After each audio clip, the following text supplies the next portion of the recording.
Hello and welcome to some more Star Citizen. I wanted to do a monthly or so ship updates video going over what work's been going on with all the ships in Star Citizen on the roadmap, what do we know about other ships, when are they working on them, what's been done, what's new. This episode will be pretty thick as it's the first one of these I've done in a while and I'll go over pretty much everything.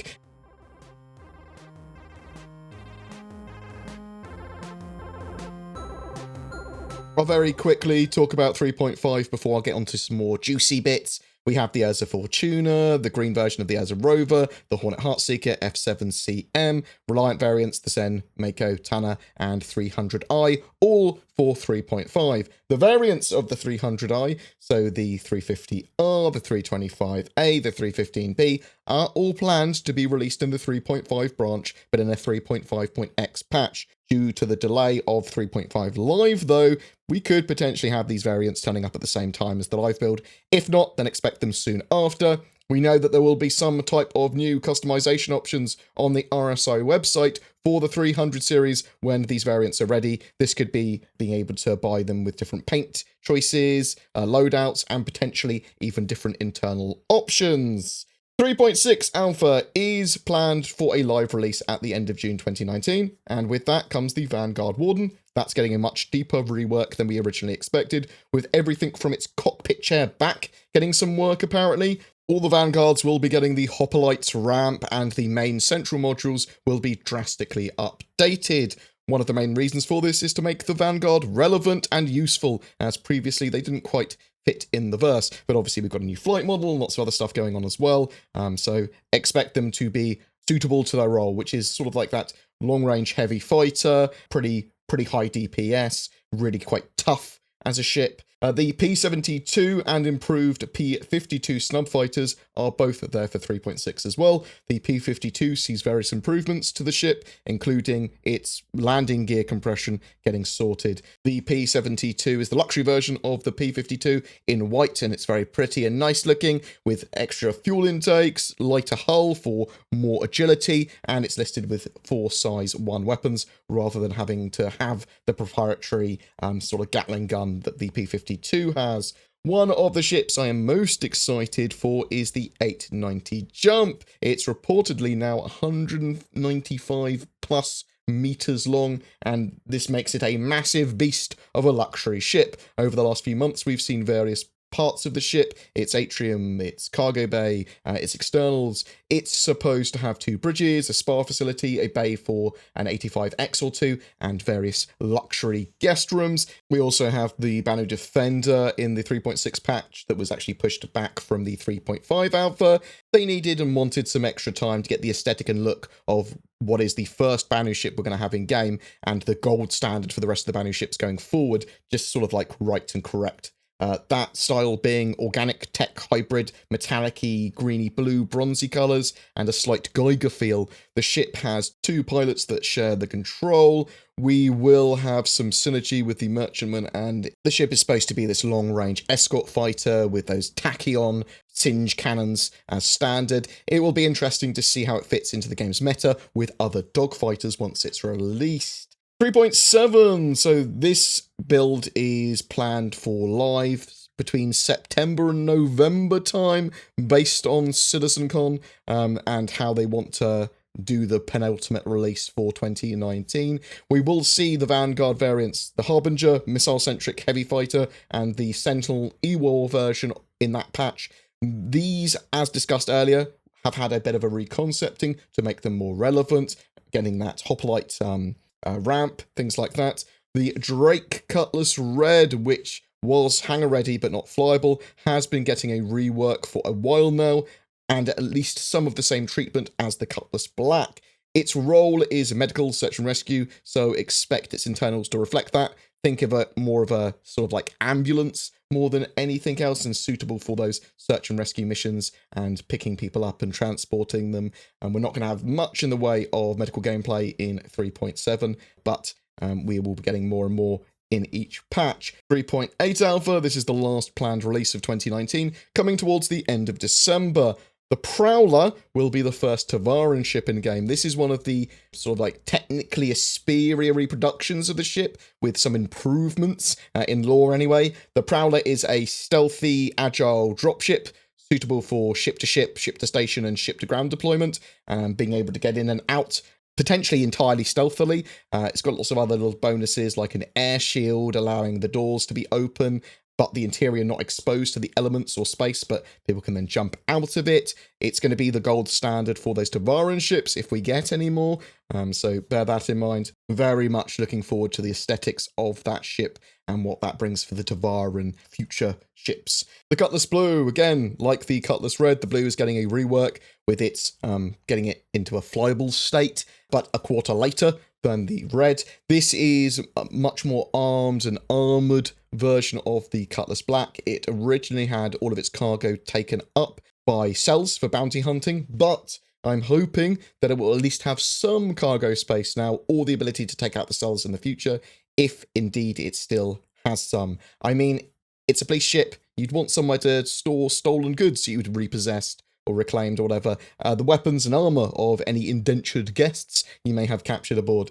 The Carrack is probably the most anticipated ship of 2019, potentially of the game. It is a compressed capital ship, sort of Corvette-sized, focused on exploration and expedition, though it should be suitable for lots of multi-role activity.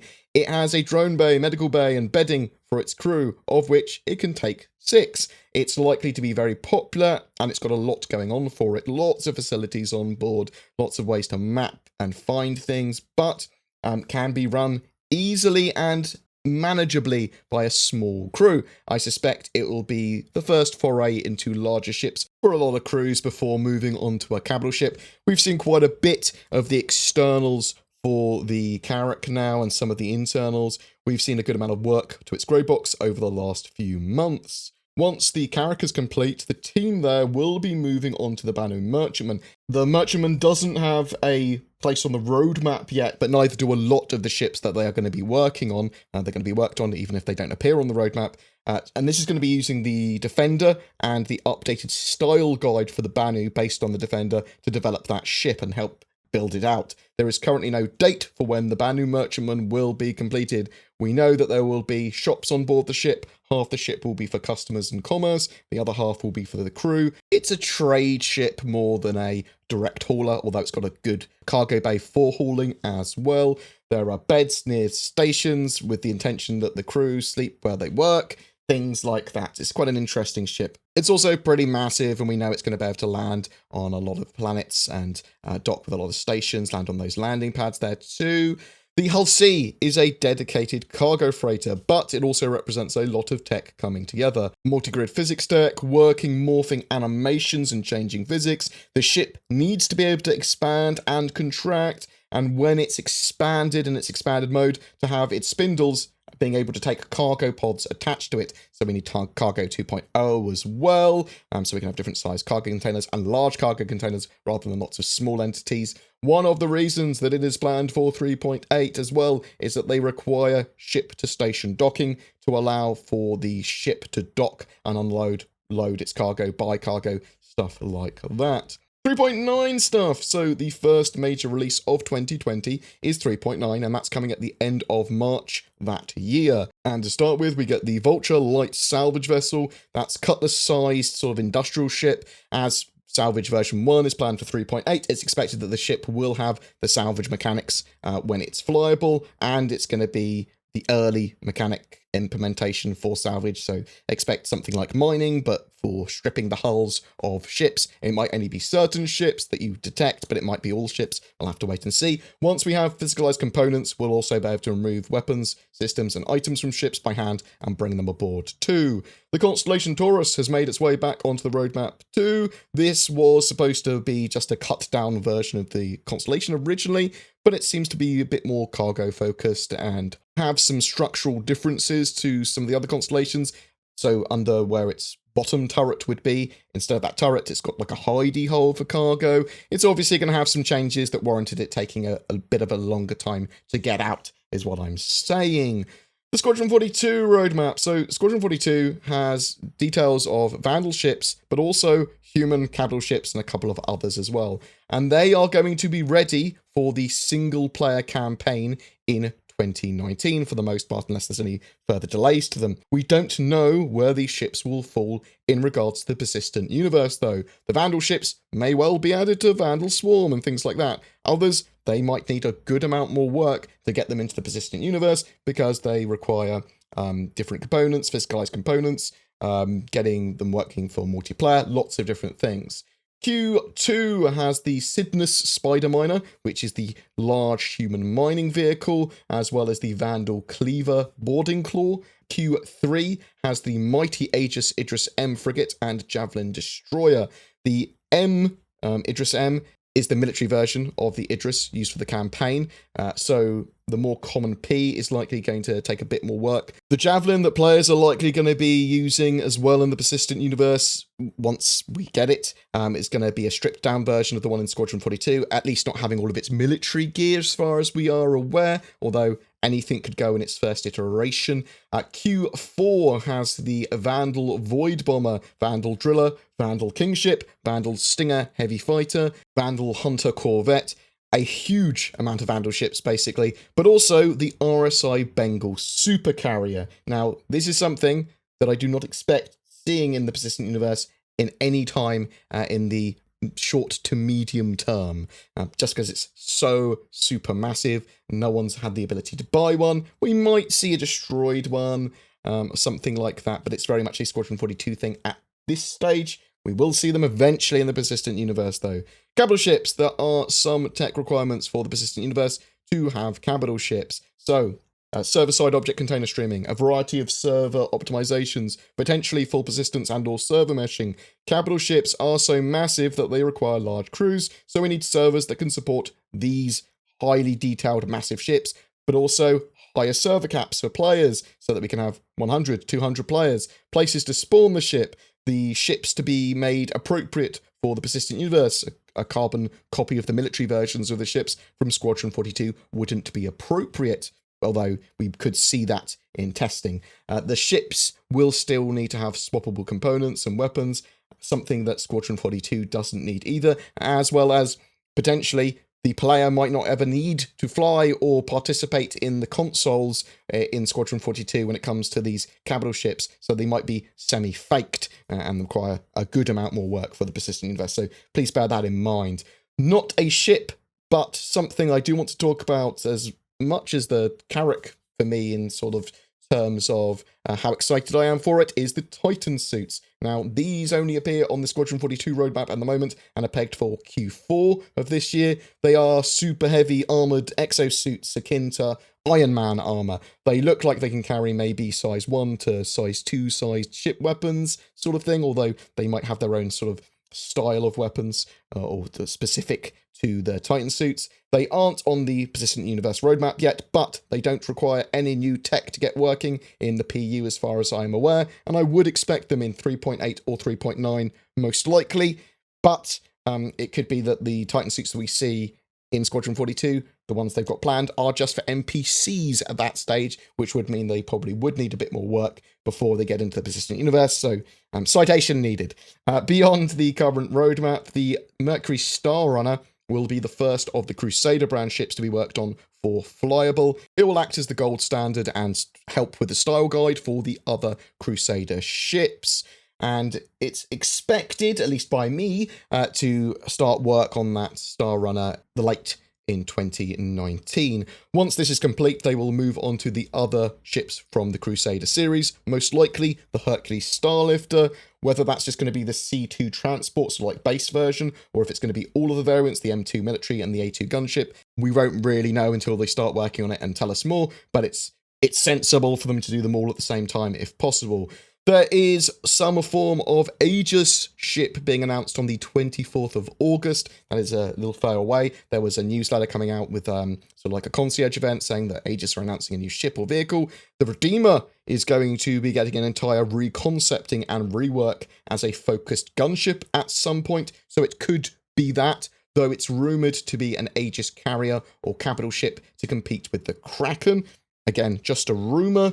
Typically, we have around 6 to 8 concept ships and vehicles, excluding variants, added to the one-day flyable roster a year, and these concept sales are spaced around 6 weeks apart from each other after the first one goes live. Around mid-February seems to be the sweet spot each year when they do that like first concept sale. We are still waiting on a variety of ships and vehicles, but not that many now to be completed, to be honest, that we haven't mentioned anyway. These are yet to have much information about them when we're going to see them start to get work or when they're going to be flyable, but let's go through the list. The rest of the hull series, so the hull A and B, should be in pretty quick after the hull C, I assume, but the hull D and E are massive ships. The Orion, we know the ship grew twice its length, making it a behemoth of a mining ship, I think around 340 meters-ish. So again, citation needed. It might have changed in size. They sometimes reduce them again. We'll have to see, but that ship is now massive. The Genesis Starliner, it's assumed that after the Hercules series is done, that the Starliner will get some love. The Endeavour, it's a mighty science ship, and it detaches from its front and leaves the rear section in space if it wants to go exploring. It's incredibly modular and has a sort of range of tasks it can do in-game, mostly related to science, but also farming. It's got biodomes. I suspect this will be one of the last ships completed in-game, just because of how complex and diverse it is, and how much it requires lots and lots of modules to be done for it really to make it viable.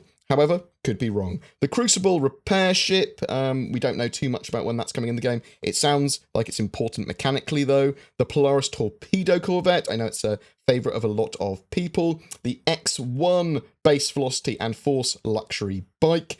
The Pioneer Outpost Builder and Mover. We will likely be getting the sort of like land claim mechanics and some gameplay behind that and potentially surveying well before we see the Pioneer Outpost Builder in-game. And we know that it will take resources and be able to make different types of outpost for your needs, so you might get some mining ones, things like that. But it can also move those outposts by pulling them out of the ground, so it'll be interesting to see if you can nom up some other people's outposts. There's the Nova tank, which we don't have much info on. The Vulcan drone-based repair, refuel, and rearm ship. The 100 series, which is the sort of like Origin luxury starter ships, the 100I, 125A, and 135C. The Apollo medical ship, sort of like a mixture of search and rescue, but also high-tier medical gameplay going on there. You can have a range of modules for it, giving it lots of smaller sort of medical facilities or a couple of large ones catering for the sort of like near-death type wounds. There's also the mighty Kraken light carrier by Drake. I'm very excited about that. That's going to be very interesting gameplay-wise in the persistent universe. Doesn't really require any new gameplay mechanics to get into the game, but it is a big ship. There's the Santok Yai Xi'an medium fighter. Again, that doesn't really require any new mechanics. And we have the Katu Al already in-game, the light fighter variant of it. They obviously want to expand out some of the Xi'an ships, as they will eventually be a reasonable part of the game. Important in some way, there will be Xi'an space to explore, so we want to see their ships around.